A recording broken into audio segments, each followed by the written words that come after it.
여러분 안녕하세요. 요즘 TV 프로그램을 보는데 한번 결혼을 했다가 이혼한 사람들끼리 나와서 서로의 짝을 찾는 프로그램이 큰 화제를 끌더라고요. 저도 지금 이혼녀, 그러니까 요즘 말로 돌아온 싱글이라나요? 소위 돌싱이 된 지 3개월 차가 되는 여자입니다. 주변 사람들은 너무 젊은 나이에 이혼을 해서 지금이라도 얼마든지 새로운 남자를 만나 다시 한번 결혼 생활을 시작할 수 있지 않냐고 등을 떠밀어요. 그렇지만 친정 엄마와 저는 한번 실패한 결혼 생활, 아무리 좋은 사람을 만나서 새롭게 시작한다고 하더라도 그 힘들었던 과정을 다시 한번 겪어야 할 필요성이 있을까? 이런 이야기를 나누고 있습니다.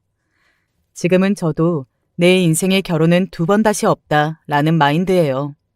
한때는 결혼이 인생의 전부인 줄 알았고 결혼을 하지 못한다면 혹시라도 결혼 생활에 실패하게 된다면 정상적인 인생을 살지 못할 거라 믿었던 때가 있었습니다. 그런 제가 이제는 혼자서 잘 사는 게 장땡이다 라고 느끼게 된 건 다들 예상하셨겠지만 제 전 남편과 시댁 때문입니다. 여기 올라오는 대부분의 사연이 그렇듯이 고부 갈등 심각하죠. 말도 안 되는 시어머니와 시댁 식구들 때문에 어디 가서 차마 말도 하지 못하는 남부끄럽고 마음 아픈 사연들을 톡톡 사연에 보내시는 분들을 보면서 저 역시도 같이 마음 아파했습니다. 그런데 그런 생각 해보셨어요? 문제가 있는 시댁을 만나기 전에 그 모든 문제는 내가 선택한 남자였던 남편한테서 오는 거라고요. 저도 이혼을 한 번 하고 나서 제 지난 결혼 생활을 돌아보니 전 남편이었던 그 사람을 만났던 순간부터 모든 게 꼬이기 시작했다는 걸 깨닫기 시작했습니다. 대체 무슨 일을 겪었길래 전 남편 이야기만 나와도 이렇게 학을 떼는 여자가 되었는지 궁금하지 않으신가요? 무슨 그런 조사 결과가 있었대요. 2030 전문직 여성들이 아무리 조건이 좋고 모든 것을 용서할 수는 없다고요. 가장 사양하고 싶은 남자는 어떤 남자냐 설문조사를 했더니 거의 40%에 가까운 여자들이 부모님께 경제적, 심리적으로 독립하지 못한 마마보이를 절대 사양하고 싶다고 응답을 했다네요. 저 그 결과를 보고 무릎을 탁 치고 공감했잖아요. 네, 맞아요. 제 20대 후반, 30대 초반 청춘을 다 바쳤던 남자가 사실은 엄마로부터 독립하지 못하고 엄마 치마폭에 폭 쌓여서 사는 마마보이였거든요. 그리고 저는 대부분의 여자들이 그러하듯이 이혼을 하는 그 결정적인 순간까지도 제 전남편이었던 모질이 같은 그 마마보이가 그저 어머니를 많이 아끼고 사랑하는 효심 깊은 아들일 거라고 철석같이 믿으면서 살아왔던 더 바보 같은 여자입니다. 오늘 제가 보내는 사연은 어떻게 보면 실패한 제 결혼 생활에 대한 회고록 정도가 될 수 있겠네요. 이렇게 많은 사람들 앞에서 제 실수와 치부를 시원하게 드러내는 이유는 다시는 이런 사람을 만나지 않겠다는 저 스스로의 작은 결심과 앞으로 잘 살아보겠다는 굳건한 다짐을 좀 더 많은 사람들 앞에서 당당하게 드러내고 싶어서입니다. 전국에 계신 돌신 여러분에 대한 소소한 응원도 같이 보내면서 말이에요. 이혼 별거 아니더라고요. 제가 그 모질이 같은 남자를 만난 건요. 20대 중반에 접어드는 때였습니다. 저는 지금 서울에서 제 밑으로 선생님을 4명이나 두고 있는 큰 네일샵 피부관리실 원장입니다. 당시로 돌아가서 사연을 적다 보니까 전 남편이라고 굳이 하지 않고 남편이라고 이야기를 해야겠네요.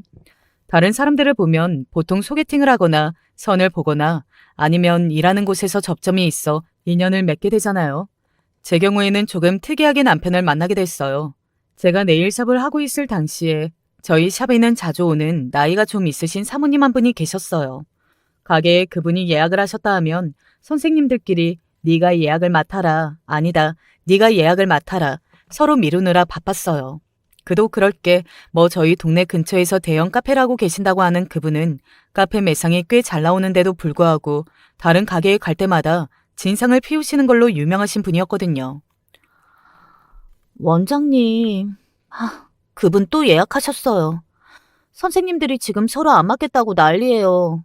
그렇다고 일방적으로 예약을 취소하면 그쪽에서 또 엄청 난리를 피우실 텐데 어떡하죠? 마음 같아선 회원권 금액 남아있는 거 다 환불해드리고 앞으로 여기 오지 말라고 엄포라도 놓고 싶다니까요. 지난번에 금희 선생님이요. 그분 손톱 해드리는데 뭐 피가 나지도 않았대요. 손이 건조해서 살짝 아플 수도 있다. 언질까지 해줬는데 지금 내 손톱에 구멍이라도 내려고 하는 거냐면서 환불 안 해주면 여기 인터넷에 올리고 고발할 거라고 난리를 피우셔서 그날 서비스 받은 금액만 10만 원이 넘는데 그거 다 무료로 해드리고 돌려보냈대잖아요. 어떡해요? 뭐 장사하면서 그런 손님 하루 이틀 받아봐. 그분도 여기 근처에서 장사하시는 분이라면서 그렇다고 손님 예약을 함부로 막 취소하고 그러면 되겠어? 잠깐만 기다려봐. 보니까 나 그 시간대에 따로 예약 없거든? 그 손님은 그러면 내가 받을게. 그게 어머님과 저의 첫 만남이었어요. 저희 샵에서 말이 좋아 꼬장꼬장한 거지. 순 진상으로 소문나 있던 사람이었으니까 저라고 뭐 마음 편하게 예약을 받고 싶었겠냐고요. 그래도 선생님들이 저렇게 다 손사래를 치면서 본인이 안 맞겠다고 난리를 치니까 어쩌겠어요. 원장인 저라도 예약을 받는 수밖에요. 그쪽이 원장이라며? 내가 안 그래도 지난번에 원장님 만나서 이야기 한번 하려고 했어. 여기 선생님들 아주 다 엉망이더라. 태도도 그렇고 실력도 그렇고. 내가 한번 제대로 따질까 하다가 나도 왜 이 동네에서 장사하는 사람이잖아. 괜히 일 크게 만들고 시끄럽게 해봤자 내 얼굴에 침 뱉기다 싶어서 참았지. 원장님 생각에서 참은 거야. 내가. 알지? 잘 좀 해줘. 듣던 대로 정말 시끄럽고 이기적이고 말 많고 손님을 가려받진 않지만 그래도 딱 잘나서 싫은 사람들이 있잖아요. 저희 어머님 첫인상은 저한테 딱 그런 사람이었어요. 손님이 아니라면 사적으로는 절대 엮이기 싫은 그런 사람들이 있잖아요. 서비스직이 참 슬픈 게 그런 소리를 들어가면서도 허허실실 웃어가면서 그러셨겠어요. 기분 많이 상하셨겠어요. 잘 해드릴게요. 마음에도 없는 이빨린 소리를 하면서 넘어갈 수밖에 없는 거죠. 어머님 말씀대로 동네 장사라는 게 한번 소문이 이상하게 나기 시작하면 동네 사람들 등 돌리고 발길 끊는 건 순식간이거든요. 더군다나 땡땡 카페라고 하면 저희 주 고객층이 되는 엄마들이 낮 동안 애들 학교나 학원 보내놓고 시간 보내는 걸로 유명한 곳이어서 괜히 말이라도 돌까봐 더 조심한 게 컸죠. 자기 어머니 여기 옆에서 공인중개사 하신다고 했나? 요즘 이 근처에 집값이며 건물값이며 싹 다 올랐다던데. 그럼 자기 어머님도 돈도 좀 버셨겠어? 이 가게 건물은 전세야? 아님 월세? 자기는 한 달에 얼마나 벌어? 이제는 관심사가 저랑 제 어머니 수입 쪽으로 옮겨가셨는지 이것저것 맘 물으세요. 저도 웃으면서 그냥 월세예요. 코로나 터지고 나서 수입이 별로 안 좋아요. 그냥 그러고 말았거든요.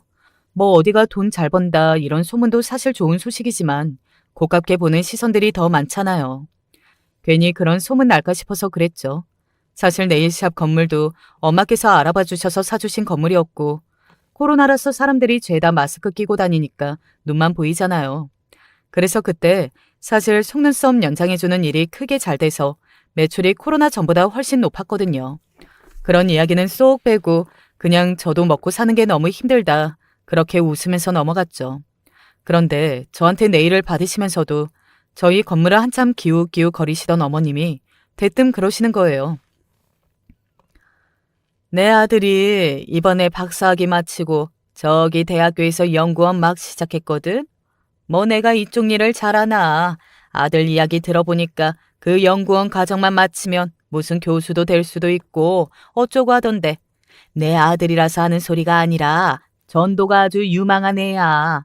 내가 딱 하나 걱정되는 게 얘가 너무 공부 엉덩이 붙이고 앉아서 공부할 줄만 알고 뭐 어디 가서 사람 만나볼 줄을 알아야지. 그래서 나이는 다 찼는데 결혼하겠다는 소리가 영 없어서.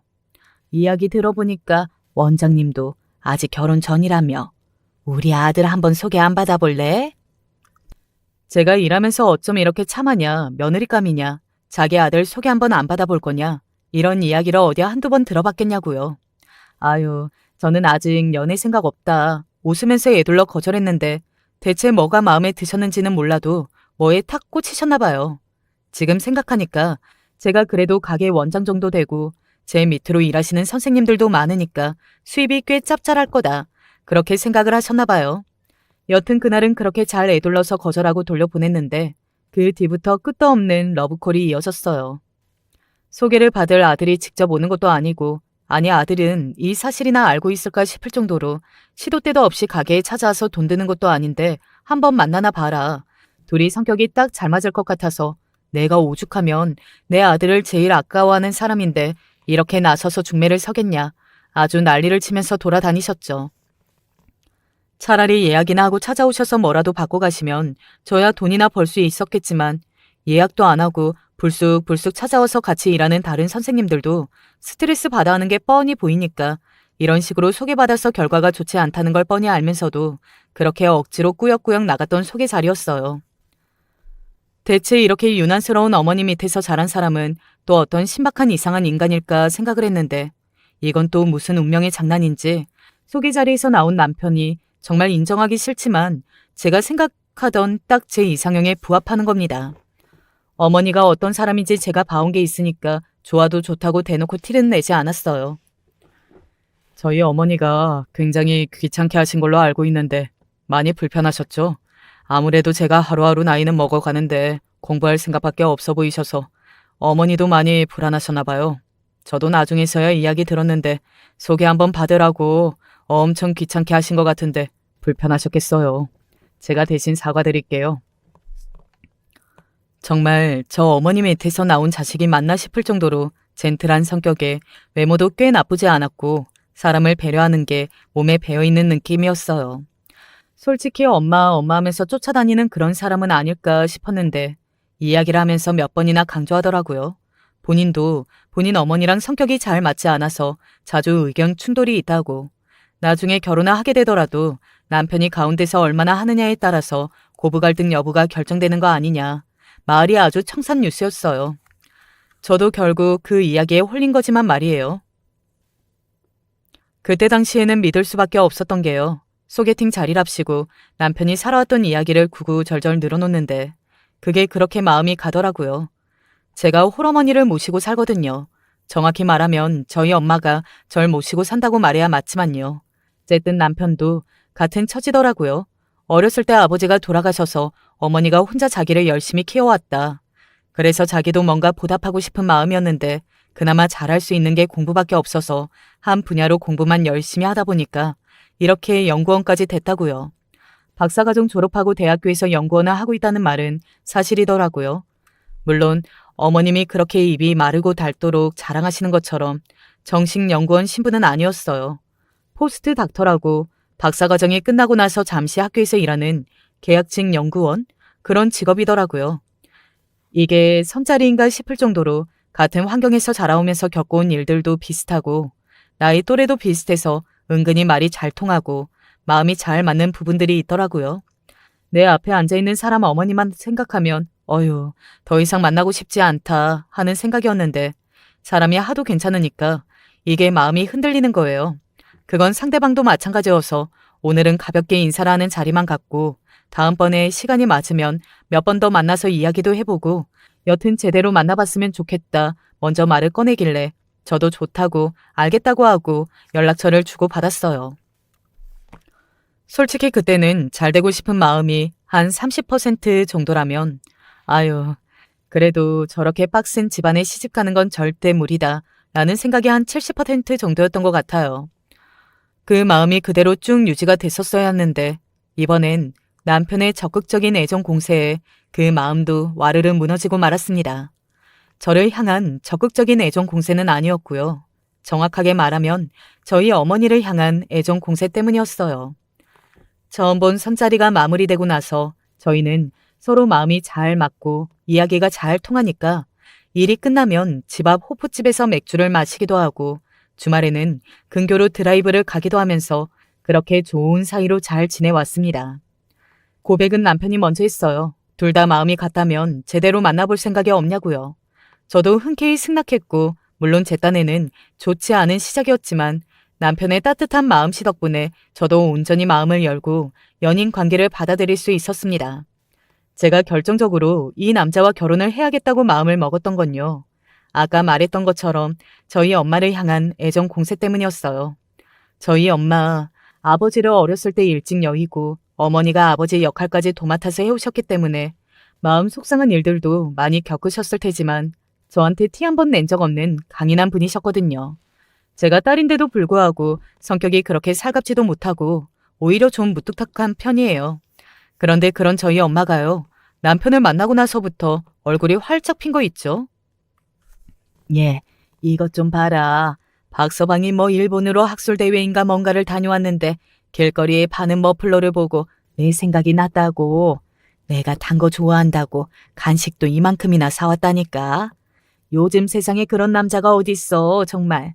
나 사위 자랑할 맛 난다, 정말로. 엄마도 주책은? 언제 봤다고 박서방이야. 아직 결혼 얘기도 오가지도 않았구만. 어디 봐봐. 잘 어울리긴 잘 어울리네. 하여튼 안목은 있어요. 말이 나와서 말인데 사부인도 얼마 전에 오셔가지고 이제 둘이 나이도 있는데 슬슬 결혼 이야기가 오가야 하지 않겠냐고 말씀을 꺼내시더라. 너 대체 결혼을 망설이는 이유가 뭔데? 얼굴 잘생겼어, 성격 좋아, 부모님한테 잘해. 그 정도면 1등 사위감이지 얘. 한 동네에서 가게를 하시는 저희 시어머니와 친정엄마는 이미 절친 아닌 절친이 된 사이이고 이미 두 분 사이에서는 저희 결혼 이야기가 꽤나 길게 오간 것 같더라고요. 저라고 결혼을 망설일 이유가 뭐가 있었겠어요. 더군다나 저희 엄마가 누구를 만나고 그렇게 좋아하는 모습을 저도 본 적이 없었으니까요. 연락을 해서 물어보면 뭐 박서방이 사부인이랑 둘이 갔다 오라고 온천 여행을 보내줬다느니 어디 같이 드라이브를 왔다느니 자랑하기에 늘 바빴어요. 저는 아무래도 가게를 운영하고 있는 입장이다 보니 엄마를 모시고 근교로 여행 한번 다녀오기에도 빠듯했는데 제가 해야 할 효도를 남편이 대신 해주는 것 같아서 미안하고 고마웠습니다. 그리고 저희는 그해 9월에 결혼식을 올리게 됐습니다. 저희 샵 직원들이 시어머니 얼굴을 보고 깜짝 놀랐잖아요. 원장님, 진짜 저 집으로 시집 가는 거 맞냐고요. 저도 안 믿겼어요. 가게에서 진상이라고 저런 사람이랑은 절대 가족으로 안 엮일 거라고 생각했던 사람이 제 시어머니가 될 줄이라고 누가 상상이나 했겠어요. 시어머니가 어떤 사람이든 뭐 어떤 행동을 하는 사람이든 저는 다른 건 안 보고 남편이 저희 엄마한테 잘했던 거 딱 그거 하나만 보고 결혼했어요. 결혼을 하고 나서 남편의 태도가 180도 달라지고 그동안 남편이 저희 엄마에게 했었던 효도가 엄청난 족쇄가 되어 돌아올 줄도 모르고 말입니다. 그렇게 한 치 앞도 모르고 저는 환하게 웃으면서 버진 로드를 걸으며 사람들에게 손을 흔들었죠. 그게 제 마지막 인사였습니다. 평온하고 안정적이었던 제 일상의 전환은 마지막 인사였어요, 그게. 결혼을 하고 나서 갑자기 모든 게 180도 바뀌진 않았어요.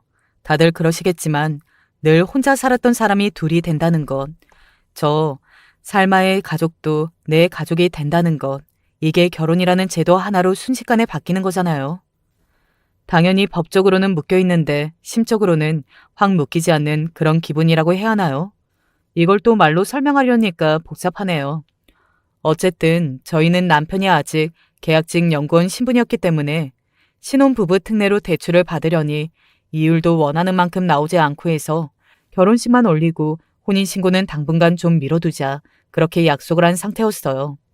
물론 양가 부모님들은 그렇게 수지타산만 따질 게 아니라 부부라면 모름지게 혼인신고를 하고 행정적으로도 하나로 묶여있는 상태여야 하지 않겠냐라고 하셨지만 이제 저희 부부 일인걸요.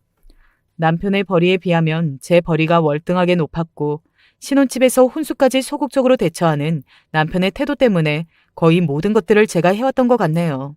나중에 생각해보니까 그렇게 한 게 다행이다 싶기도 했는데 이게 막상 두 사람이 결혼하는데 한쪽이 혼자서 손해보는 것 같은 생각이 드니까 사람이 기분이 또 그런 거예요.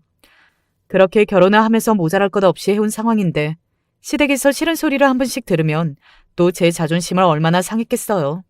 물론 저희 시어머니는 제 자존심을 긁어서라도 남편의 자존심을 올려야 성에 차시는 분이었지만요. 예, 그거 못 보던 가방이다. 새로 산 거니? 아, 어머님은 참 눈썰미도 좋으셔요. 한 달 전에 사서 저도 예지중지하다가 오늘 딱 들고 나왔는데 어떻게 이걸 바로 알아보셨네요? 예쁘죠? 큰 마음 먹고 샀어요. 예, 아무리 그래도 그렇지 해도 사치가 너무 심한 거 아니니? 그렇게 가방 살 돈이 있으면 매일같이 출근하는 네 신랑 옷이라도 제대로 된 거 한 벌 사줄 생각을 해야지. 남아도는 게 가방인데 무슨 가방을 또 산 거야? 거기다가 뭐? 한 달 전에 사가지고 이제 들고 나왔다고? 세상에. 집에 물건을 얼마나 쌓아놓고 살길래 그걸 까먹어? 아니, 제가 돈을 안 버는 사람인가요? 아니면 남편 월급 떼다가 제 가방 사고 사치를 부리는 여자인가요? 저도 나름대로 제 돈 벌어서 생활비는 생활비대로 다 내고 큰 마음 먹고 모아놨다가 저한테 주는 선물이다. 올해도 열심히 일해보자 하나 산 거였거든요. 뭐 비싼 명품 브랜드를 생각하시겠지만 그런 것도 아니에요. 저 이렇게 일하면서 엄마한테 선물한 적은 있어도 아직까지 제대로 된 명품 가방 하나 사서 들고 다녀본 적이 없어요. 집에 있는 가방도 30만 원짜리가 넘는 게 하나 없을 정도로 검소하다면 검소한 사람인데 어머님 눈엔 늘상 자기 아들이 뼈 빠지게 벌어다 준 돈으로 펑펑 돈이나 쓰고 다니는 여자로 보이는 것 같아 저도 듣는데 기분이 좀 그렇더라고요. 어머니도 저도 멀쩡히 여기 나와서 일하고 있잖아요. 그리고 이거 그렇게 비싼 가방도 아니에요. 다음에 백화점 가면 어머님 것도 하나 사가지고 올게요. 예, 네 눈에는 내가 지금 내 거 안 사왔다고 빈정상해서 이렇게 트집 잡는 것 같니? 너네 애는 안 낳을 거야? 네 남편 교수 될 때까지 뒷바라지는 안 할 거야? 이렇게 생각 없이 돈을 펑펑 쓰고 있으니까 언제 그게 모일 겨를이나 있겠냐고. 늘 이런 식이었어요. 결혼하고 나서 얼마 되지 않아 시어머니는 그동안 숨겨왔던 본색을 제대로 드러내시기라도 마음이라도 먹으신 것처럼 사사건건 저희 집 일에 트집을 잡기 시작하셨습니다.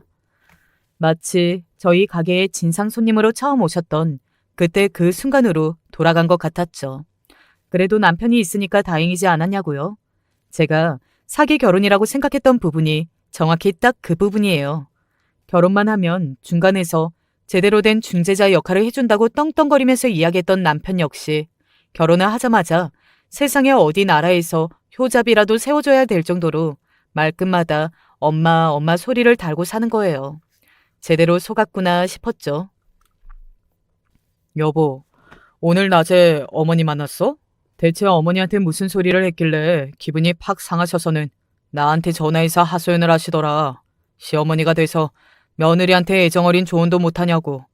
우리 다른 건 몰라도 서로 부모님 서운하실 일은 만들지 말자고 했었잖아. 그런데 자기가 먼저 이런 식으로 약속을 깨면 솔직히 나도 좀 그래. 애정어린 조언? 어머님한테 무슨 이야기 들었는지는 알고 지금 나한테 그런 소리를 하는 거야? 아무리 그래도 우리 이제 결혼한 사이잖아. 우리는 우리 가족에 문제가 있는데 난 어머님이 그렇게 사사건건 간섭하시는 거 싫어. 당신이 중간에서 잘 막아주기로 했잖아. 그걸 간섭이라고 생각하면 어떡해. 내가 장모님한테 그동안 잘해왔던 거 생각 안 하고? 우리 서로 잘하기로 한 거 아니었어? 이렇게 나만 일방적으로 희생해야 하는 거야? 부정할 수 없었던 게 남편이 저희 엄마에게 잘하고 있는 건 사실이었으니까요. 저도 그만큼 어머님한테 하고 있냐고 물어본다면 저 양심에 손을 얹고 정말 며느리로서 해야 할 도리는 다 지키면서 살아온다 자부할 수 있었거든요. 그런데 시어머니랑 남편 눈으로 봤을 땐 늘 한참 부족하고 가르칠 거 많은 인간이었나 봅니다. 처음 문제 삼았던 건 저희 가게였어요. 계속 말했던 것처럼 저희 남편이 계약직 연구원이었기 때문에 수입이 그렇게 크지 않았거든요. 최소한 내야 할 생활비들은 각각 가출하고 나머지 돈은 그냥 자기가 편한 데 써라. 전 그렇게 쿨하게 인정까지 해줬어요. 제가 좀 더 벌고 있는 상황이니까 당연히 생활비도 남편보다는 제가 더 많이 냈었고 사람들 만날 일이 많을 테니까 거기서 괜히 밥 얻어먹고 커피 얻어먹고 하면 형편이 어려운가? 사람들이 그렇게 생각할까봐 나름 남편은 생각한 배려였죠. 그런데 어머님은 제가 집안 살림을 엉망진창으로 운영하고 있다는 듯이 말씀하시면서 대뜸 가계부를 내놓으라 그렇게 이야기를 하시더라고요. 내가 돈 만진 세월만 몇 년인데 너네 그렇게 제대로 돈도 못 모으고 살림도 못할 거면 차라리 가계부 나한테 주고 살림 나한테 맡겨라. 너 집에서 제대로 장은 보고 얘 밥은 해먹이고 살고 있니? 얘가 볼 때마다 삐쩍삐쩍 말라가는 게 어제 저녁에 뭐 먹었어? 아휴, 엄마, 그만 좀 해. 요즘에는 시켜먹는 게 사먹는 것보다 훨씬 싸다니까. 둘 다 뻔히 나가서 일하고 집에 돌아오면 손 하나 까딱 못할 정도로 힘든데 살림은 무슨 살림이야? 내가 이럴 줄 알았어. 너네 살림도 지금 전혀 안 하고 있는 거지? 집안 꼴은 또 얼마나 엉망으로 해놓고 살지. 아휴, 내가 또 이런 이야기하면 우리 집 일이니까 신경 끄세요. 속으로 또 꿍해져서 그런 생각이나 하고 있는 거 아니야? 어? 중재자 역할을 잘하겠다는 남편은 온데간데 없고 오히려 자기 엄마한테 붙어서 은근히 제 행동을 미주알 고주알 일러 바치는 느낌이라고 해야 하나요? 어머님이 돌아가시고 나서 자기는 왜 거기서 한마디도 못 거들고 그렇게 어머님 편을 들면서 나만 이상한 사람을 만드냐 따져 물으면 또 한숨을 푹푹 쉬면서 뭐 그런 걸로 따지냐는 식으로 저한테 핀잔을 주는 거예요. 그럼 내가 거기서 엄마랑 똑같이 고개 빳빳하게 들고 말대답 따박따박하면 그 싸움이 끝나겠어? 당신이 매번 그런 태도니까 엄마도 기분 상해서 더 저렇게 난리인 거야. 그냥 네, 알겠습니다. 앞으로 잘하겠습니다. 그렇게 하면 끝날 일을 왜 괜히 엄마 속을 긁어서 그렇게 긁어 부스럼 만들어 놓으면 나중에 다 누구한테 돌아오는 줄 알아? 다 나한테 돌아와 그거. 남편은 늘 이런 식이었어요. 오히려 저랑 결혼한 이후에 제가 중간에서 시어머니한테 고분고분 네 알겠습니다 하는 법이 없이 그래도 그건 좀 그래도 이건 좀 사사건건 말대꾸라고 대드니까 오히려 시어머니랑 본인 사이도 더 안 좋아졌다 이겁니다. 이미 다 끝난 마당이지만 저 사연을 보내면서 정말 여쭤보고 싶었어요. 이게 제가 잘못한 일인가요? 정말 사연을 듣고 계신 분들께서 제 입장에서 한 번만이라도 생각해 주세요. 어머님이 너네 살림을 제대로 못하는 것 같으니까 본인한테 살림을 맡겨라. 가계부를 내놔라. 이렇게 쥐락펴락하시고 싶어 하시는 게 뻔히 보이는데 거기다 대고 진짜 안사람인 제가 네, 알겠습니다. 다 드리겠습니다. 이렇게 하는 게 정말 맞는 일이냐고요. 저도 알고 사연을 듣는 여러분들도 알고 세상 다 아는 걸 남편 혼자만 모르는 거예요. 왜 우리 엄마 상처 주냐 하루 종일 징징거리기만 하는 거죠. 제가 단호한 태도로 나왔는데도 불구하고 어머님의 간섭이나 참견은 날이 갈수록 점점 더 심해지셨어요. 하루는 제가 몸이 안 좋아서 선생님들한테 가게를 맡겨놓고 거의 1년 만에 출근을 하지 않았던 것 같아요. 아무래도 결혼하고 난 이후로 일 외에도 시댁까지 신경 써야 할 일이 한두 가지가 아니었던 게 그때 한 번에 터져버린 것 같아요. 뭐 이유는 딱히 없다는데 무리해서 그런 것 같다며 푹 쉬시라고 비타민 넣고 링거를 한 대 맞고 속도 별로 안 좋아져서 죽을 포장해서 겨우 몇 술 뜨다 말고 거실에서 까무룩 잠에 들었어요. 예, 너 집에 있는 거 다 알고 왔다. 문 좀 열어봐라. 어? 안에 있지? 안에 사람이 있든 없든 상관없이 저렇게 아들 내외가 사는 집문을 두드리는 시어머니가 세상 천재 어디 있겠어요? 저 꿈인 줄 알고 깜짝 놀라서 일어나서 두리번거렸어요. 핸드폰을 봤는데 시어머니한테 부재중이 2통이나 찍혀 있더라고요. 이제야 겨우 막 잠든 상태인데 시원하게 잠이 깨버려서 우선 저 시끄러운 문 두드리는 소리부터 어떻게 해야겠다 싶어서 밖으로 나갔어요. 아휴, 일 안 나갔다고 하더니 집에서 하루 종일 퍼질러 잔 거니? 너 이러고 너희 남편 맞이할 생각은 아니었지? 예, 비켜봐라. 나 좀 들어가자. 남편이 있을 때는 제가 눈에 쌍시짐을 켜고 약속 없이 오지 마셔라 난리를 치니까 남편 눈치를 봐서 못 오셨던 것 같은데 가게에 가셨다가 제가 오늘 휴가를 냈다는 사실을 알게 되셨나 봐요. 옳다구나 하고 달려오셨겠죠. 한바탕 들쑤실 기세로 집으로 들이닥친 시어머니를 상대하기엔 제 기력이 너무 없는 상태였어요. 어머님, 저 집에서 농땡이 피우고 싶어서 휴가 낸 게 아니라요. 정말 몸이 안 좋아요. 방금도 약 먹고 겨우 잠들었는데. 급한 일 아니시면 다음에 다시 이야기하면 안 될까요? 예, 누가 보면 너 아주 노가다라도 뛰는 줄 알겠어? 뭐 그렇게 아프고 힘든 일이 뭐가 있다고 이 난리니? 다들 그러고 살아. 너 휴가 냈다고 그래서 마침 잘 됐다 싶어서 왔다. 아휴, 세상에. 집에 이 먼지 좀 봐. 이 먼지 구덩이 속에서 우리 아들을 어떻게 두고 살라고. 너 냉큼 욕실 가서 걸레 하나 빨아서 여기 바닥부터 닦아라. 세상에 며느리 쉬는 날이라고 정소 도와주러 오는 시어머니가 어딨니? 이 꼬라지를 하고 누워있다가 자기 시어머니 부려먹는 며느리는 세상 천지에 너밖에 없을 거다. 몸이 아프다는 제 이야기는 귓등으로 넘겨버리시는 건지 아파서 제대로 서 있기도 힘든 제 등을 손바닥으로 억지로 밀고 욕실로 쑤셔넣고 걸레부터 빨아오라면서 혼자 활기차게 난리가 나신 거예요. 눈치 봐야 할 아들도 없겠다. 이거야말로 기회다 싶으신 사람처럼 청소를 한다는 핑계로 온 집안을 들쑤시고 다니시는 거예요. 아픈데 어쩌겠어요. 저렇게 본격적으로 각을 잡고 난리를 치시고 다니는 양반한테 제발 그만 좀 하고 집으로 가라 하면 더 난리를 짓게 빤히 보이니까 저도 대충 하는 신용만 하면서 가만히 있었는데 안방에 들어가서 한동안 안 나오시길래 뭔가 이상해서 문을 열어보니까 어머님이 안방 서랍까지 열어보고 계신 걸 제가 봤다니까요.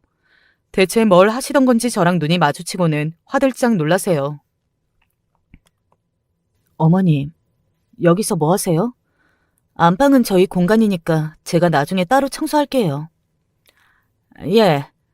너는 너희 집에서 어른한테 그렇게 싸가지 없고 톡톡 쏘면서 말하라고 배운 거니? 아무리 똑같은 홀어머니 밑에서 자랐다지만 어쩜 애들이 이렇게 달라도 다른지. 누가 보면 내가 니네 집이라도 뒤지다가 들킨 줄 알겠어. 내가 니네 집 청소 도와주러 왔는데 너희 집이라고 유세 떠는 거야 뭐야 지금? 시어머니라 아주 네 아랫사람으로 보는 거야? 어머님, 그런 게 아니라요. 그냥 안방은 저희 공간이니까 어머님도 힘드시잖아요. 이제 청소 그만하시고 쉬시라고요. 여긴 저희가 알아서 청소하던지 할게요. 저희가 아니라 네가 해야 하는 일이지. 그래, 말이 나왔으니까 말인데 네가 그렇게 돈 벌고 있다고 유세 떨고 내 아들 부려먹을까 봐 걱정돼서 와봤다. 그렇게 잘 벌고 잘 사는 마누라면 남편 기죽지 말라고 옷이라도 좋은 걸 한 벌 더 사서 해입히고 바깥 활동하는 사람 밥이라도 한 끼 더 사라.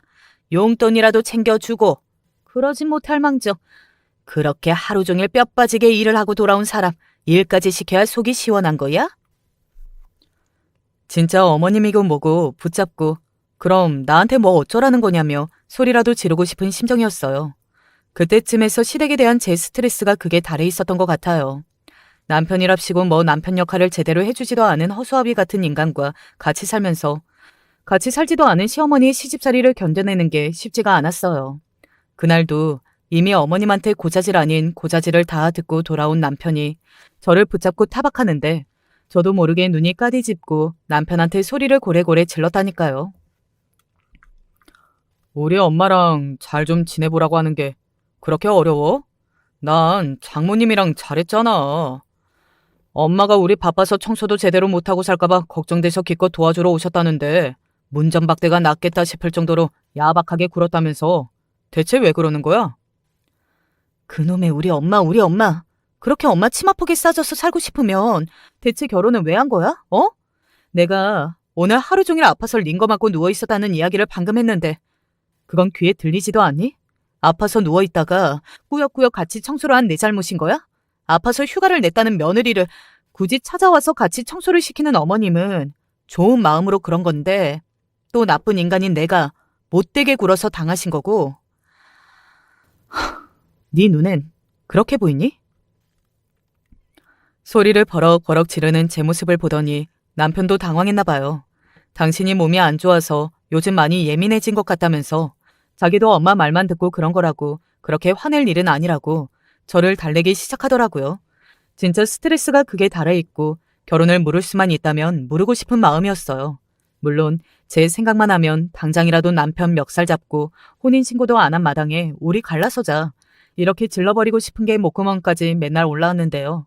또 아무것도 모르고 있을 저희 엄마한테 딸도 혼자 됐다. 이혼녀 꼬리표 붙여서 반품당했다. 이 소리를 할 자신이 그때는 죽어도 없는 거예요.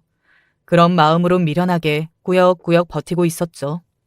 남편에 대한 혐오스러움, 어머님에 대한 증오에 감정이 극에 달했던 때가 딱 그때였어요. 제가 남편한테 제대로 터져버린 계기가 생겼거든요. 그때는 어머님 생신이 일주일도 안 남은 때여서 저도 미운 건 미운 거고 도리는 도리인 거니까요. 저희 엄마 생신 때 남편이 워낙 지극정성으로 잘 챙겨주기도 했었고 저도 받은 만큼은 돌려주자라는 생각이어서 어머님 입맛에 맞는 식당을 어디를 예약하면 좋을까 찾아보고 있던 참이었어요.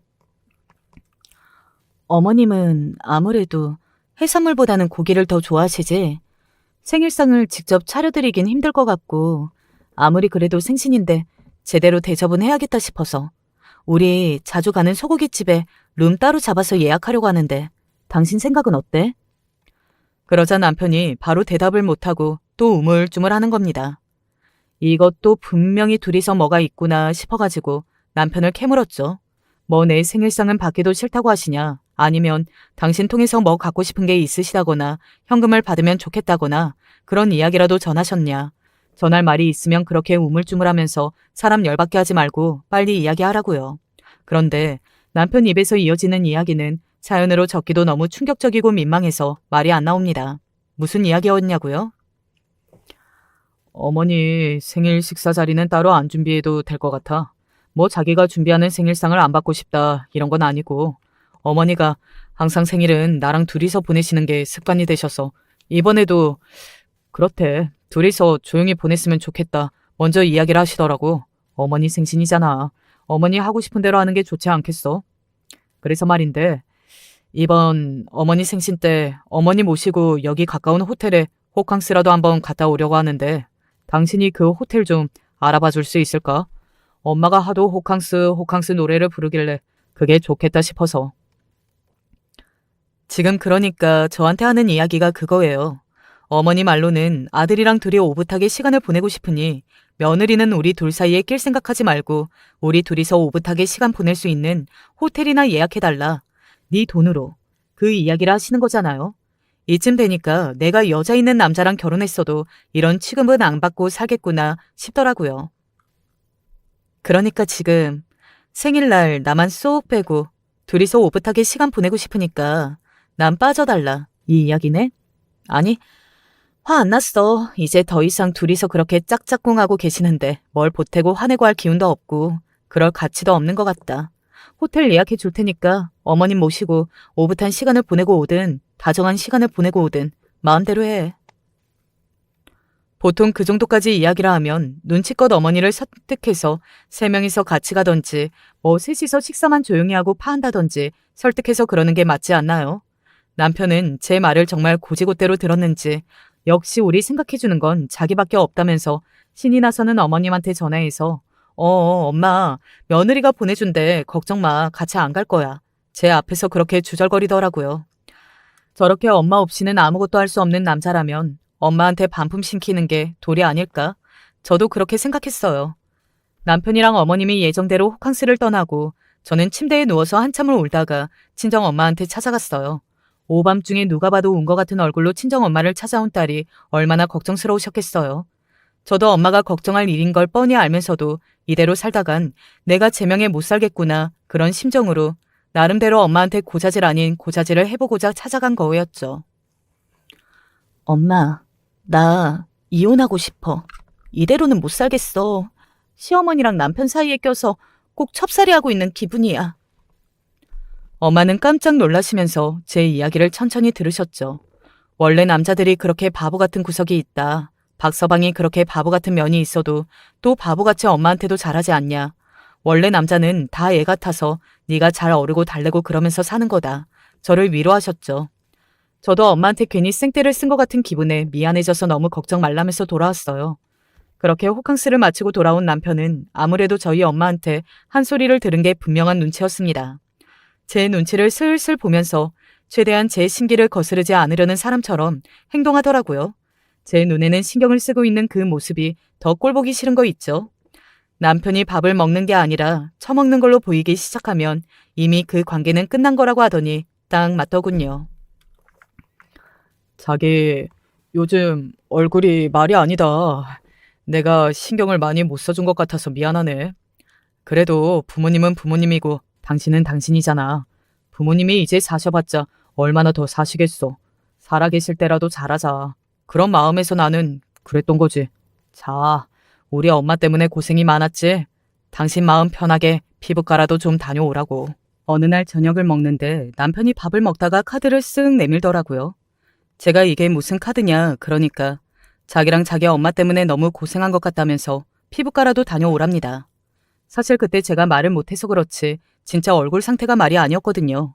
스트레스 때문에 얼굴에 원인도 알 수 없는 포진이 올라오지 않나 보는 사람들마다 요즘 얼굴이 왜 그러냐고 물어볼 정도로 다 뒤집어져서 밖에서 일할 땐 마스크를 제대로 벗지도 못하는 상태였어요. 그래도 영 멍청이는 아니구나. 이런 식으로라도 사과할 줄은 아는구나 싶어서 저도 완전히 화해를 해준 건 아니지만 카드를 받아들고 말없이 그냥 밥을 먹었어요. 그리고 다음날 남편 카드를 들고 피부과에 가서 간단한 시술을 받았죠. 뭐 남편 카드로 긋는다고 제가 뭐 몇백만 원을 썼겠어요. 남편 벌이를 뻔히 아는데. 그리고 나서 집으로 돌아와 엄마를 초대했죠. 엄마 괜히 걱정할까봐.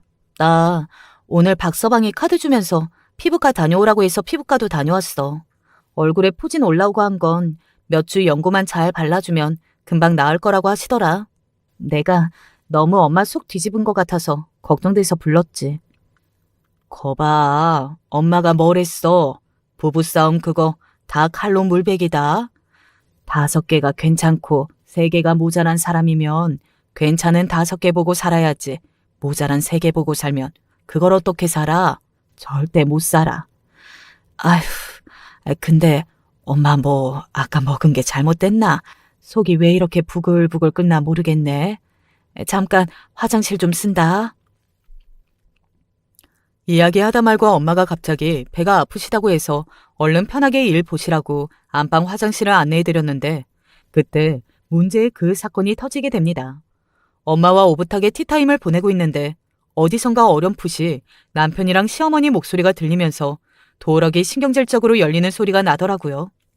남편이 한숨을 푹푹 쉬면서 비밀번호를 치는 소리가 들렸고 제가 놀라서 자리에서 일어나자마자 시어머니가 들이닥쳤어요. 너 사치스러운 거 아직도 못 고쳤구나. 너 우리 아들 돈으로 피부과 다녔니? 네가 호구야? 뼈 빠지게 돈 벌어서 저런 골빈 애들 얼굴에 치덕치덕 뭐 처바르라고 그렇게 뒷바라지 해주고 있었던 거야? 아이, 엄마 그런 거 아니래도 내가 다녀오라고 했던 거야. 정말로. 이게 다 무슨 소리야? 제가 사치라니요? 피부과 가신 건 또 어떻게 아셨어요? 잔뜩 부해가 나서 씩씩거리고 있는 시어머니가 제 앞으로 카드를 집어 던지더라고요. 남편이 저한테 피부과를 다녀오라면서 준 카드였어요. 주워 들어서 뒷면을 보니까 세상에 그거 어머니 명의로 된 카드더라고요. 아마 피부과에서 결제된 문자를 보고 아들 손 붙잡고 이렇게 들이닥치신 거겠죠. 나도 그렇고 자기도 그렇고 돈 관리를 잘 못하는 것 같다고. 난 여태 엄마한테 월급 다 보내고 용돈 다 쓰고 있었거든. 그것도 자기야. 명의만 엄마 이름인 거지. 그냥 내 용돈 카드야. 엄마도 진짜 용돈 쓰는 건 어디에 쓰는지 관여 안 하시기로 했잖아요. 용돈을 어디다 쓰는지 관여 안 한다고 했지. 이렇게 쓸데없는 데 쓰는 것까지 내가 다 참고 넘어가 줄 줄 알았던 거야? 세상에. 이래서 집안의 여자를 잘 들여야 한다고. 이렇게 사치스러운 애가 우리 집으로 시집와서 이제 기둥 뽑히게 생겼다. 아주 풍비박산 나게 어머님, 말씀은 바로 하셔야죠. 누가 누구 기둥 뿌리를 뽑아요? 어머님 아들 뒷바라지 하느라고 제가 한 달에 쓰는 돈이 얼마인 줄 아세요? 넌 나한테 사과를 할 거면 사과를 하는 거지. 어머님 카드를 들고 와서 사과를 했던 거니? 진짜 기가 막혀서. 이게 어디서 시어머니 앞에서 남편한테 이 싸가지 없는 게? 어머님은 반지를 낀 손으로 제 뺨을 내리치셨고 저는 반지에 긁혔는지 따끔하고 피가 흐르는 볼을 붙잡고 바닥에 그대로 쓰러졌어요. 기어이 이렇게 끝장을 봐야만 우리 관계는 끝이 나겠구나 생각이 들어서 저도 다시 한바탕 하려고 일어났는데 저보다 저희 엄마가 더 빨랐어요. 화장실에서 일을 보고 나오신 엄마가 이 상황을 다 보고 계셨던 거예요. 사부인 하는 소리에 시어머니가 잠시 놀란 눈으로 친정엄마를 쳐다봤지만 자기는 잘못한 게 없다는 식으로 콧방귀를 뀌면서 팔짱을 끼고 고개를 돌리시더라고요. 그래서 저희 엄마가 어떻게 했는 줄 아세요? 저 엄마가 그렇게 한달음에 달려오는 모습을 처음 봤어요. 바닥에 일어난 제가 일어날 틈도 주지 않고 제 앞까지 다가와서 저를 막아선 엄마는 아무런 표정도 없이 시어머니의 머리채를 확 잡아채더니 시어머니의 뺨을 연거푸 2대를 때렸어요. 남편이 놀라서 저희 엄마 팔을 붙들고 막으려는데 저희 엄마가 팔을 확 뿌리치니 무슨 남편이 종이 인형 마냥 펄럭거리며 바닥으로 나동갈아지더군요. 내 딸이 대체 어떤 사람인 줄 알고 지금 이런 취급이야? 우리 딸 내가 공주처럼 키웠고 앞으로도 공주처럼 살려야. 얘가 물려받을 재산만 100억이라고. 어디 이런 거지 같은 것들이 달라붙어서. 당신들 앞으로 내 딸한테 털끝 하나 손대봐.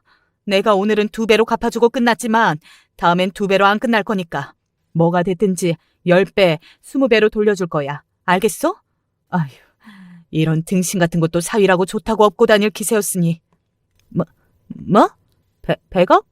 너 나한테 그런 이야기 하나도 없었잖아. 아니 내가 100억 부자인 줄 알았으면 이런 취급을 했겠냐고. 거지 같은 것들이 돈만 밝혀가지고. 아휴. 엄마가 남편을 때릴 듯이 손을 휘두르자 시어머니랑 남편이 서로 부둥켜 안고 감싸고 아주 난리 부르스를 펼치더라고요. 제 집에서 더 이상 2사람이 있다는 게 꼴도 보기 싫어서 나중에 짐은 니네 엄마 집으로 택배로 보낼 테니까 당장 내 집에서 꺼지라는 이야기를 하고 2사람은 멱살을 잡고 질질 끌어 아파트 복도로 패대기 쳤습니다. 한동안 문을 두드리고 난리를 치던 2사람은 이제 이런 어거지가 통하지 않는다는 사실을 깨달았는지 집으로 돌아갔어요. 시어머니와 남편은 100억 이야기를 듣고 난 후로 돈독이 바짝 올라서 달려들었지만 혼인신고도 안 한 데다가 사실혼 관계라고 해도 제 재산에 남편이 손을 댈 수 있는 방법은 아무것도 없었으니까요. 엄마가 시어머니와 남편에 대한 소문까지 나서서 내준 덕분에 어머님은 동네 장사 완전히 말아먹고 카페도 임대를 내준 상황입니다. 뭐 과정은 좋지 않았어요. 결과적으로 그렇게 남편을 정리하기 위해서 엄마 마음에 대못을 박았던 건 사실이니까요. 그치만 저희 엄마가 그러시더라고요. 이미 엄마가 네가 어떤 꼴을 당하고 사는지 다 본 마당에 그걸 참고 살았을 내 자식을 생각하면 그게 더 속이 미어지는 일이라고. 어떤 엄마도 자기 딸이 그런 꼴을 당하는 걸 원치 않을 거라고요. 그래서 엄마와 당당히 돌싱으로 돌아와 이렇게 글을 쓰게 되었습니다. 저와 같은 처지에 계신 전국의 돌싱 구독자 여러분들, 그리고 부조리한 시댁 참고만 사시는 여러분들, 행동하기 전에는 아무것도 바뀌지 않는다는 사실을 꼭 아셨으면 좋겠어요. 우리 참 소중한 존재잖아요. 사람들이 함부로 대할 수 없도록 우리가 먼저 우리를 사랑하고 아껴주자고요. 저도 앞으로도 쭉 엄마와 그렇게 살아보렵니다. 안녕하세요. 저는 55살 서울에 사는 노봉수라고 합니다. 사실 이 사연 채널에 사연을 보내게 된 건 얼마 전 제게 일어난 기적 같은 일 때문입니다. 그리고 이 일을 여러분과 함께 나누고 싶어 사연을 보내게 되었습니다. 긴 이야기지만 부디 꼭 들어주신다면 참으로 감사하겠습니다. 지금이야 전 좋은 아내, 여유로운 경제 여건 안에서 나름 괜찮은 삶을 보내고 있지만 20대 후반 때만 해도 저는 시골에서 월세 5만 원 하는 곳에서 살고 있었습니다. 그 당시 저는 미래도 없고 꿈도 없어 그저 노가다를 뛰면서 하루살이처럼 살곤 했습니다. 일을 하고 돌아오면 술을 먹고 그 다음날 또 일을 나가고 또 술을 먹고 하는 일상의 반복이었습니다. 하지만 제가 원래 그런 놈은 아니었습니다. 그 전까진 저도 나름대로 꿈이란 게 있었던 놈이었어요. 사랑하는 여자가 있었고 언젠가 이 여자와 함께할 미래를 꿈꿨습니다. 이 여자에게 좋은 것만 해주고 싶었고 그러기 위해선 많은 돈을 벌어야 한다는 것도 알았지요. 그래서 아버지가 늘 제게 해주시던 말씀처럼 자신감을 가지고 열심히 하루하루를 살아가고 있었습니다. 그러던 어느 날 저는 친구놈에게서 사업 제의를 받게 되었어요. 저와 설계사무소를 차리자는 제의였습니다. 그 친구는 고등학교 동창이었는데 어렸을 때부터 친한 친구였지만 저와는 달리 동네에서 인정하는 수재였고 뭘 해도 똑부러지게 해내는 놈이었습니다. 그래서 친구 옆에 서면 비교를 당할 만큼 사람들이 친구를 보면 모두 크게 될 놈이라 말하곤 했어요. 저는 왠지 모르게 그런 친구가 한 말이니 더욱 신뢰가 갔습니다.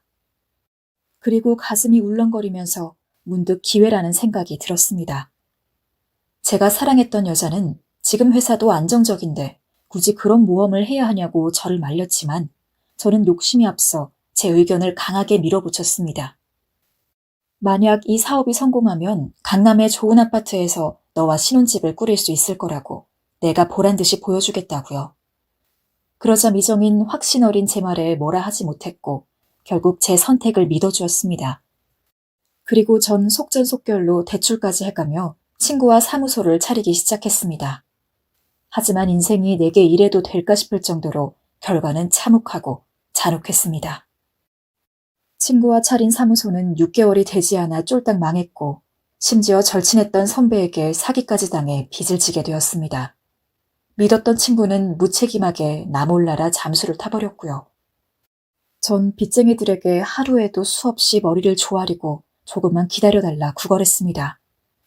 그리고 빚을 청산하기 위해 하나뿐인 아버지에게까지 손을 벌려야 했습니다. 정말 이루 다 표현할 수 없을 정도로 비참했습니다. 하지만 저를 더 절망에 빠뜨린 건 여자였습니다. 제가 사랑했던 여자는 어느 날 절 커피숍으로 불러내었어요. 저는 미정이가 왜 절 여기로 불러낸지 알 것 같았지만 두려워서 짐짓 아무것도 모르는 척 하고 있었어요. 그런데 미정이가 어렵게 입술을 떼었습니다. 미정이는 더 이상 저와 미래를 꿈꿀 수 없을 것 같다고 말했습니다. 결혼은 현실인데 저는 너무 일도 잘 벌리고 그런 절 믿고 살기엔 너무 불안할 것 같다고요. 전 미정을 붙잡지 않았습니다. 마음속으론 이 커피숍에 오기 전까진 다시 한번 생각해봐달라고, 내가 잘못했다고, 나 다시 분명 재기할 수 있다고, 네가 날 믿어줘야 한다고 수백 번 연습했지만 미정이의 말을 듣는 순간 어떤 마음 하나가 쿵 소리를 내며 떨어지는 게 느껴졌습니다. 그리고 미정이를 여기서 그만 놀아야 한다는 생각이 들었습니다. 제가 아무 말이 없자 미정인 저와 더 이상 눈을 마주칠 수 없었는지 그 길로 뒤도 돌아보지 않고 나가버렸습니다. 그리고 전 오랫동안 식은 커피와 함께 커피숍에 남겨졌고요. 그때 서울의 화려한 자동차 불빛들이 제 눈에 들어왔습니다. 눈을 찌를 듯이 빛나고 있는 그 불빛들은 아름다웠지만 동시에 잔혹하게 느껴졌습니다. 그리고 전 마음먹었습니다. 사라지자고요. 아무도 절 찾을 수 없는 곳으로 가자고요.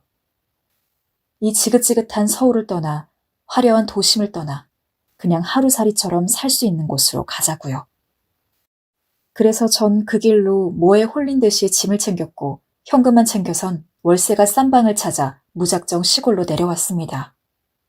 시골에 오니 좋은 게 있었다면 보고 싶지 않은 사람을 안 봐도 된다는 거, 상처를 복귀하지 않아도 된다는 거였습니다. 도심은 제게 너무도 큰 상처를 준 곳이었습니다. 성공에 대한 환상을 꾸게 했고 제 자산에 대한 말도 안 되는 거품을 만들어 주었지만 그 거품이 꺼지는 순간 저는 벌거벗은 맨몸이 되어버렸고 제 옆에 남은 건 아무것도 없었습니다. 하지만 이곳에 오니 적어도 저는 그저 미래 걱정, 내일 걱정할 필요 없이 살 수 있었습니다. 내 몸 앞가림만 잘하면 됐으니 적어도 참 자유로웠어요. 하지만 술을 먹지 않곤 잠에 들 순 없었습니다.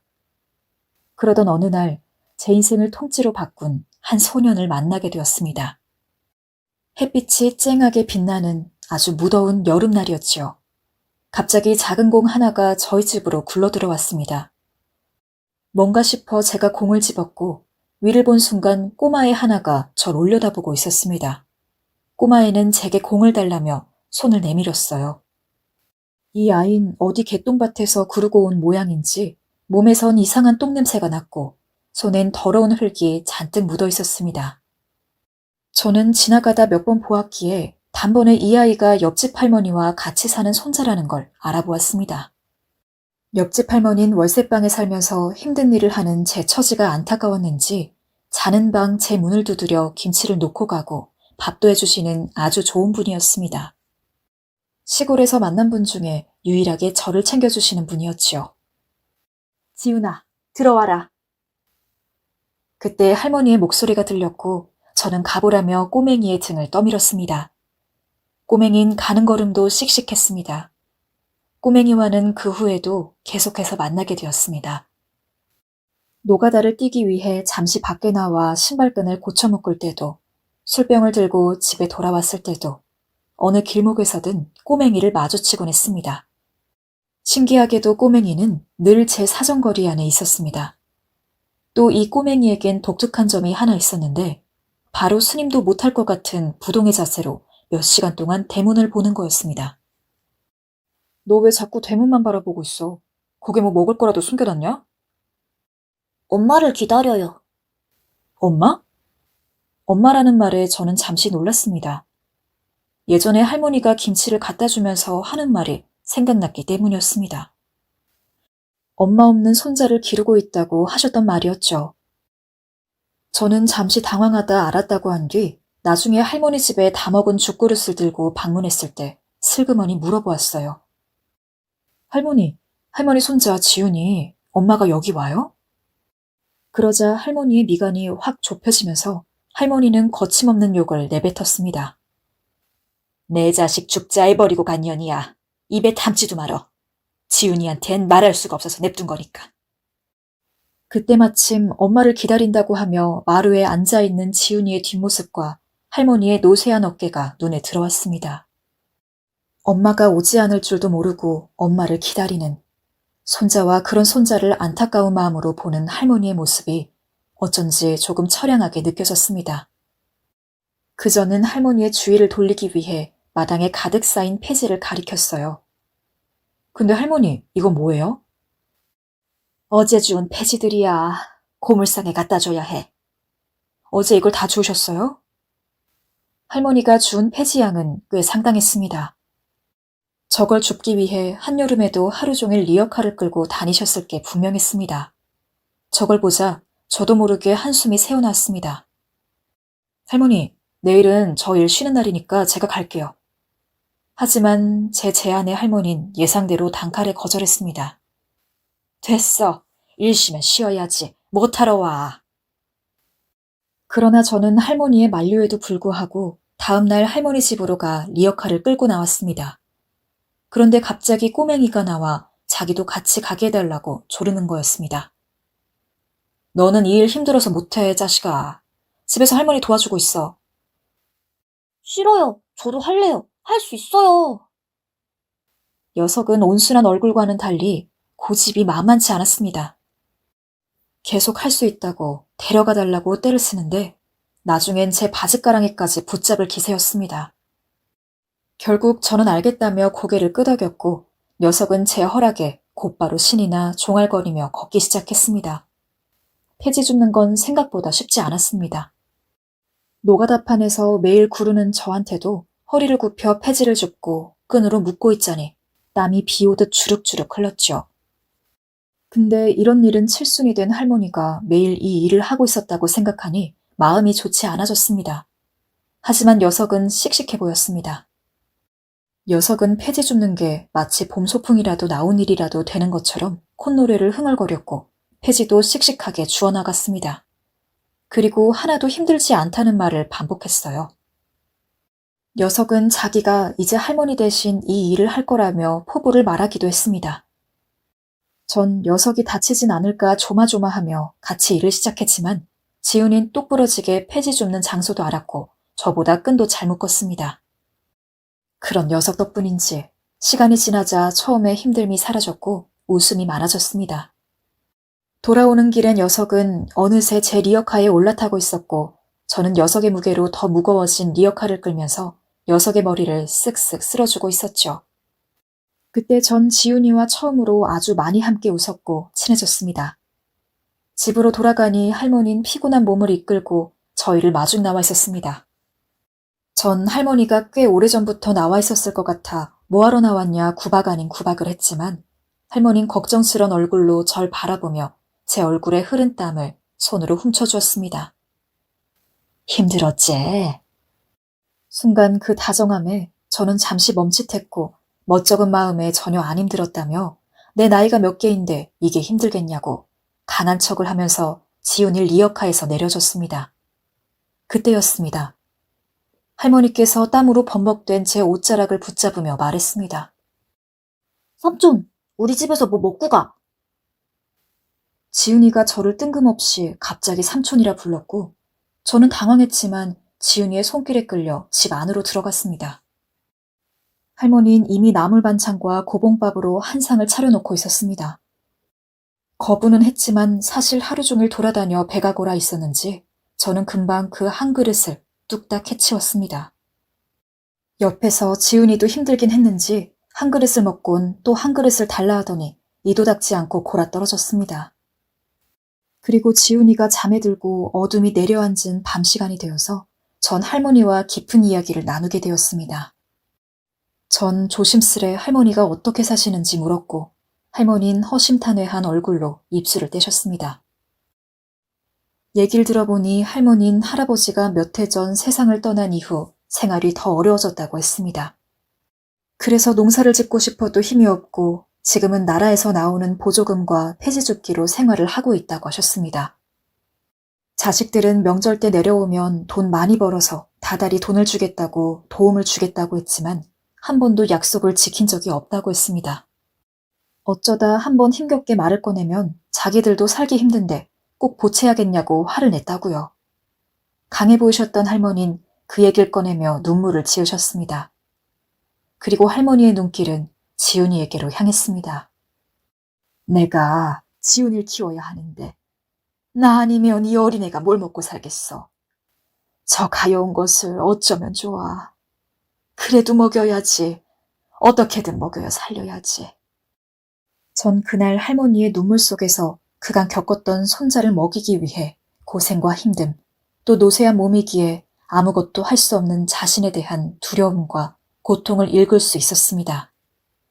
그리고 그간 할머니가 저 꼬맹이를 챙기느라 얼마나 힘드셨을지 생각하니 마음이 아려왔습니다. 옆집인데 한번 들여다보기라도 했으면 좀 챙겨주기라도 할걸. 그게 뭐 어렵다고. 술 먹느라 허송세월했을까 하는 생각이 들면서 지난 시간이 후회스러워졌습니다. 제 자신이 모자른 놈처럼 느껴졌어요. 그날 이후 전 노가다를 뛰며 여전히 하루살이같이 살면서도 간간히 옆집에 들렀습니다. 그리고 지훈이 간식이며 쌀 같은 것들을 갖다 주곤 했습니다. 물론 저도 버는 돈 없는 빈털터리이긴 마찬가지였지만 그래도 이런 거라도 갖다 줘야 마음이 편안해지고 잠도 오는 것 같았습니다. 할머니는 제가 오는 걸 참 좋아하셨습니다. 올 때마다 밥을 먹고 가라 하셨고 뭐라도 챙겨주려 하셨습니다. 절 마치 친손자처럼 대해주셨습니다. 아니, 제 친할머니보다도 더 살뜰하고 다정하게 대해주셨죠.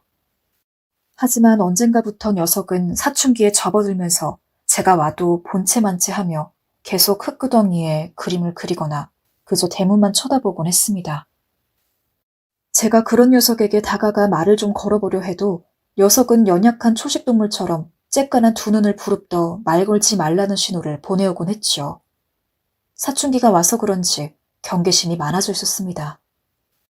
그 사이 할머니는 폐지 줍는 일을 관두시고 남의 집 살이를 하기 위해 시작했고 지훈인 중학생이 되어 있었습니다. 전 노가다를 열심히 해 돈을 좀 만지고 있었고요. 그러던 어느 날 사건이 벌어지고 말았습니다. 일을 하고 있는 와중에 낯선 번호로 전화가 걸려왔고 그곳은 병원이었습니다. 김춘자 할머니 보호자분 되세요? 할머니께서 여기로 연락을 하라고 하셔서요. 떨어지는 공사자재에 맞아서 허리를 다치셨어요. 뭐라고요? 지금 당장 갈게요. 병원에서 온 소식은 할머니가 다쳤다는 소식이었죠. 저는 너무 놀라 당장 병원으로 달려갔습니다. 할머니의 상처는 생각보다 심각했습니다. 여기저기 얼굴의 피부가 뜯겨나가져 있었고 숨도 가파르게 쉬고 있었지요. 저에겐 아무렇지 않은 척 왜 왔냐는 말을 던지시곤 했지만 전 할머니가 많이 아프시다는 걸 느낄 수 있었습니다. 특히 허리 쪽을 다치시는 바람에 온종일 누워만 계셔야 하는 상황이었습니다. 결국 전 제가 직접 병원에서 할머니를 간호했습니다. 웃긴 건 자식들 중 그 아무도 오지 않았다는 거였어요. 제가 연락처를 받아 전화를 걸었지만 부재중으로 넘어가는 전화가 대부분이었고 할머니가 다쳤다는 소식을 전해도 놀라는 기색 하나 없이 간호를 잘 부탁드린다며 돈은 계좌로 입금해주겠다는 말뿐이었습니다. 아니 사람이 다쳤는데 돈이면 다야? 당신이 그러고도 자식이야? 저는 사람들이 지나가는 병원 복도에서 전화기로 버럭 소리를 질러버렸습니다. 그 바람에 오가는 환자들이 놀라 걸음을 멈췄습니다. 허나 정말이지 화가 났습니다. 할머니가 죽을 둥 살 둥 길러서 먹고 살 수 있게 해놓았더니 먹고 떨어져 라는 식으로 돈을 붙여주겠다는 그 심보가 너무 괘씸했습니다. 오죽하면 할머니도 나에게 연락하라고 했을까 싶었죠. 하지만 할머니에겐 이건 사실 그대로 말할 수 없어 자식들이 많이 바쁘다는 말로 둘러대야 했지요. 할머니는 퇴원을 하고 집에 가면서도 그리 아프면서도 제가 돈을 쓰게 한 게 미안한지 연신 미안하단 말을 반복하셨습니다. 그리고 허리가 나으면 꼭 갚겠다는 말도 하셨죠. 하지만 저는 할머니가 다친 것도 할머니 자식들이 그 모양인 것도 속상해 평소 성미대로 버럭 소리를 지르고 말았습니다. 무슨 그런 생각을 해요. 나올 생각만 해야지. 집 가면 무조건 그냥 꼼짝 말고 누워있어야 해요. 힘들어도 어쩔 수가 없어. 그렇게 해야 나아요. 돈 얘기는 앞으로 하지 말고. 그래도 돈 얘기 한 번만 더 해봐요. 알겠어. 할머니는 알겠다며 힘겹게 고기를 끄덕였고 전 할머니를 마루에 눕히고 난 후 이불까지 덮어준 후에야 나왔습니다. 그러자 지은이 걱정되는지 눈물이 고인 눈으로 절 바라보며 물었습니다. 할머니 많이 아픈 거예요? 그러자 지훈인 제 말에 지금껏 보이지 않았던 눈물을 보이며 계속 콧물을 훌쩍거렸습니다. 전 괜찮다고 할머니 나을 거라고 말하며 진정시켜주려 했지만 이놈은 쉽게 울음을 그치지 못하고 끄끄거렸습니다. 할머니 죽으면 어떡해요? 죽으면 어떡해? 난 혼자인데 어떡해요? 임마, 할머니가 죽긴 왜 죽어? 안 죽어. 그런 말 하는 거 아니야. 온 건 아이였지만 당황한 건 제 쪽이었습니다. 처음 보는 지훈이의 눈물에 당황해 어째야 할지 몰랐고 머리를 벅벅 긁다 이내 지훈이를 달래기 위해 밥을 먹이기로 했습니다. 저는 지훈이의 밥에 반찬을 많이 얹어주며 할머니 괜찮아질 거니 걱정하지 말라는 말을 했고 지훈이는 정말 그 말을 믿는다는 듯 고개를 끄덕였습니다. 그리고 전 늘 무뚝뚝하고 강한 모습만 보이려 했던 놈이 우는 모습을 보니 마음이 좋지 않았습니다. 내심 할머니를 많이 생각했구나 싶어 짠하기도 했지요. 그 뒤부터 저는 거의 그 집에서 살게 되었어요. 할머니께서 챙겨주실 형편이 안 되니 제가 지훈이를 챙겨줘야 했습니다.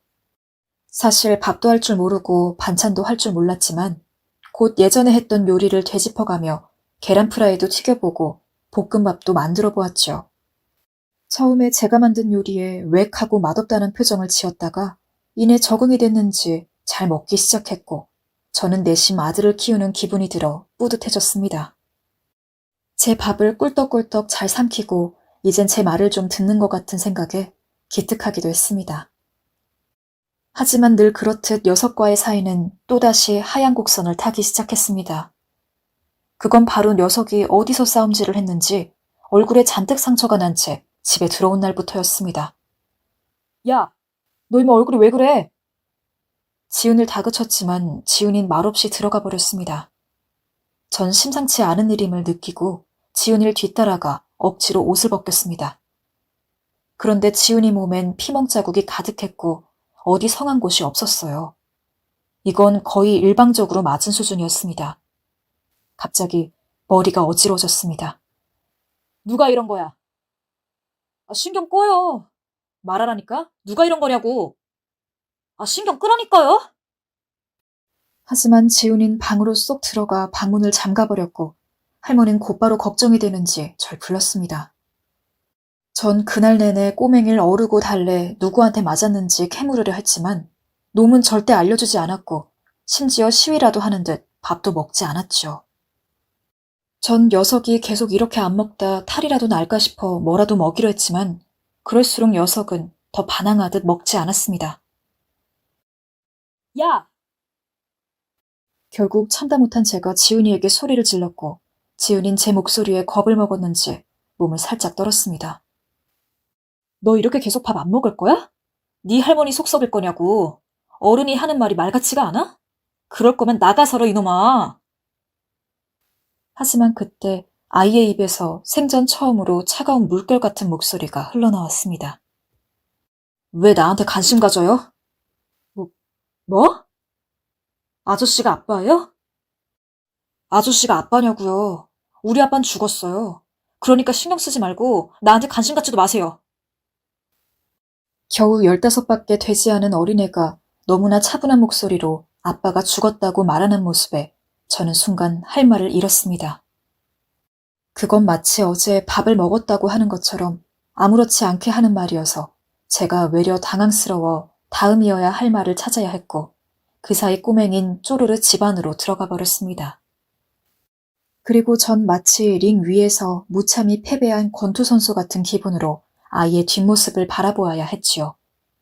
전 그 뒤로 지훈이에겐 말을 걸기가 조심스러워졌고 사이는 더 서먹해졌습니다. 그리곤 저도 점점 지훈이와의 싸움에 지쳐가 이젠 그 애가 밖에서 쌈박질을 하든 뭘 하든 내버려 두었습니다. 어차피 내 자식도 아닌데 됐어. 머리 복잡하게 신경 쓰지 말자 하는 생각으로 그냥 밥만 차려주고 할머니 병간호만 해주고 있었습니다. 하지만 그러던 어느 날이었어요.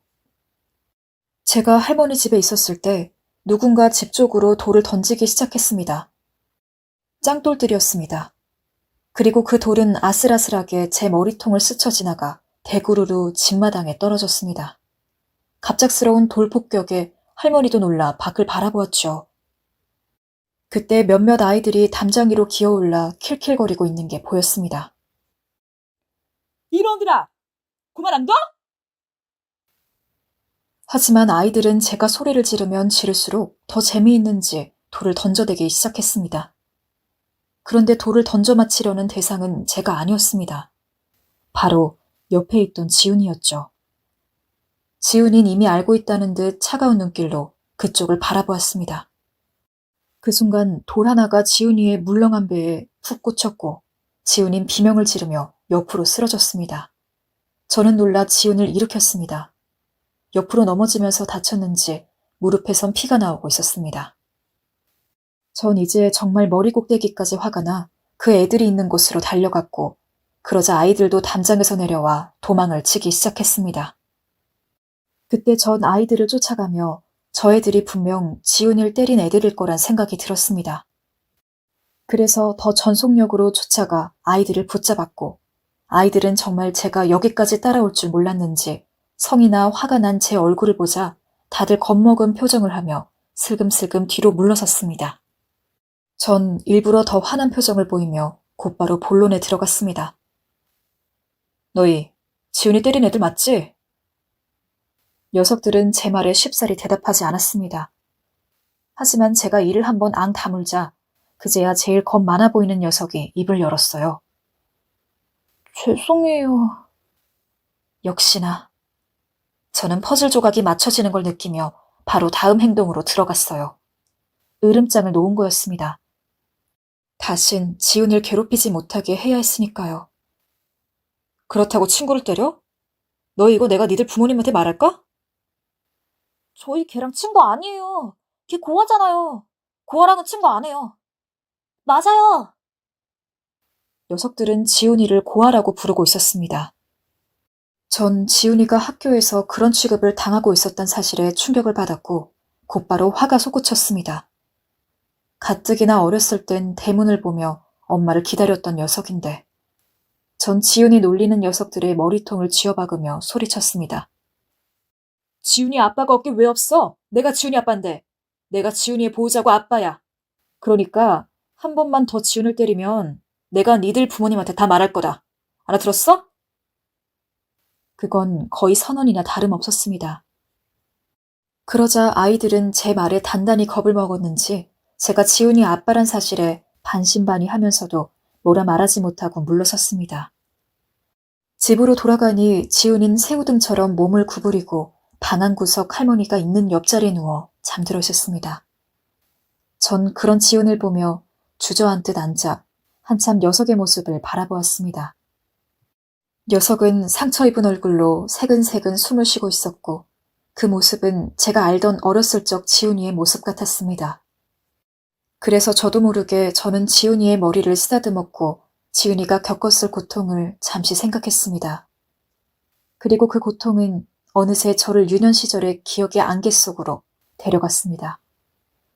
너무나 희미한 안개 속으로, 이젠 잘 생각나지도 않는 대화 속으로요. 아빠, 엄마는 언제 와요? 엄마 얘기 그만하라니까. 애들이 놀린단 말이에요. 엄마는 언제 오냐고요. 그만 네 방에 들어가라고. 저 역시 어렸을 적 아빠의 뒷공무니를 졸졸 쫓아다니며 엄마가 언제 오냐고 질리도록 물었습니다. 엄마 없는 애란 꼬리표가 싫어서, 엄마가 때론 그리워서, 여러 이유들로요. 아빠가 어느 날은 매를 들었는데도 포기하는 법이 없었습니다. 마치 엄마의 중독된 병에라도 걸린 것처럼요. 그때 전 이런 생각이 들었습니다. 지은이도 이런 마음이었을까? 그래서 대문을 바라보았을까? 그래서 부모 있는 친구들에게 욕을 하고 달아났을까? 지은이에게 있어야 할 보호자가 없단 사실. 그건 어린아이에게 너무나 큰 결핍이고 상처였습니다. 하지만 그걸 제대로 헤아려주고 보듬어주는 사람이 없었고, 그래서 아이는 대문을 바라보아야만 했을 것이었습니다. 그 모든 조각들이 맞춰지자 저는 순간 저도 모르게 눈물이 솟구쳐 주체할 수 없을 정도로 흐르기 시작했습니다. 전 눈물을 들키지 않기 위해 서둘러 방 밖으로 나왔어요. 그리고 뜨거운 눈물이 제 무릎으로 흙바닥 위로 떨어지는 걸 지켜보았습니다. 저는 그날 새근새근 잠든 지훈이의 깊은 눈가와 결이 고운 살결을 어루만지며 다짐했습니다. 내가 이제 너의 보호자가 되어주겠다고. 내가 너의 아빠가 되어주겠다고요. 저는 우선 일을 더 열심히 하기 시작했습니다. 자식을 먹여 살리려면 돈이 필요하니까요. 마음을 다시 새로 잡고 이번에야말로 더 진실한 노력을 기울이게 되었습니다. 제 기술들을 다시 정돈해 나갔고 믿을 만한 사람들을 만났습니다. 예전과 달리 하루하루가 더 의미 있게 변하고 있었고 저도 그걸 느끼고 있었습니다. 그러다 보니 저는 차곡차곡 돈을 모아갔고 시골을 떠나 서울에서 다시 자리를 잡을 여력이 생겼지요. 도피의 일환으로 시골에 내려온 거였지만 이젠 도피를 그만둬야겠다는 결심이 섰기 때문이었습니다. 하지만 마지막으로 시골을 떠나 서울로 가는 날, 저는 짐 정리를 하면서까지도 저는 쉽게 발걸음이 떨어지지 않았습니다. 그놈의 정이 뭐라고, 할머니의 쪼글쪼글한 눈가와 지은이의 새하얀 웃음이 너무 그리울 것 같았습니다. 하지만 그래도 갈 사람은 가야 한다는 생각으로 짐을 쌌죠. 그 무렵 갑자기 똑똑하는 문소리가 들렸습니다. 뒤돌아보니 녀석이었어요. 녀석은 할머니가 전해주라고 했다며 도시락 통 하나를 건넸습니다. 통 안엔 제가 좋아하는 설탕 묻힌 토마토와 누룽지가 정갈하게 놓여 있었습니다.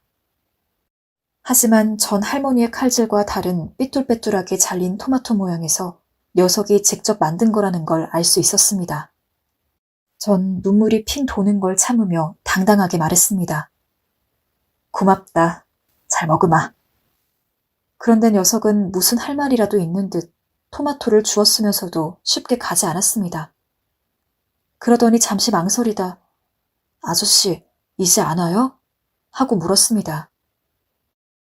저는 언제든 오겠다고, 늘 응원하고 있겠다고 말했습니다. 지켜줄 수 있는 약속일지 모르겠지만 그런 약속이라도 해야 마음이 편할 것 같았습니다. 그리고 녀석에게서 등을 돌려 서울로 돌아갔습니다. 전 서울에 가 바쁘게 일을 시작했고 그러면서도 지은이와 간간히 연락을 했습니다. 다행히 녀석은 할머니를 호강시켜드리고 싶다며 공부를 열심히 한다고 했고 속을 썩이지 않는 듯 했습니다. 저는 그것만으로 호강시켜드리는 거라며 칭찬을 해주곤 했고요. 지훈이와 저의 대화는 딱히 특별할 것도 특이할 것도 없었지만 저는 늘 지훈이와의 전화통화가 기다려졌고 또 금세 그리워졌습니다. 제 사업도 점점 잘 풀리기 시작했습니다. 많은 거래처분들이 저희 회사를 믿어주기 시작했고 투자도 원활하게 이루어졌습니다. 그리고 그 무렵 착하고 좋은 여자를 만나 결혼을 약속하게 되었고 아이까지 낳아 드디어 원하던 가정의 울타리를 만들었습니다. 모든 게 안정적이 되어가고 있었습니다. 그러나 마음 한켠 저는 항상 그 시골집을 생각하고 염려하고 지훈을 생각했습니다. 지훈이가 잘 살고 있을지, 할머니께서 건강은 괜찮으실지 생각했고 두 사람이 시골집에 누워 쓸쓸해져가는 밤하늘을 바라보는 모습, 산들매를 따는 모습들을 상상하곤 했습니다. 그러던 어느 날 저는 지훈이가 우수한 성적으로 의대에 입학했다는 소식을 들었습니다. 그때 정말 얼마나 기쁘던지 저는 동네방네 지훈이도 모르는 사람들에게 지훈이가 의대에 갔다고 자랑을 하고 다녔습니다. 그래서 모두가 지훈이가 제 아들인 줄로만 알았죠. 그리고 물론 전 그 모든 등록금을 지원해 주었습니다. 할머니께선 제게 너무나 미안해했지만 저는 오히려 지훈이에게 보탬이 될 수 있다는 사실만으로 배가 불렀습니다. 하지만 지훈을 다시 본 건 할머니의 장례식 때가 되어서였습니다. 다시 본 지훈인 어느덧 어엿한 남자의 모습이 되어 있었습니다.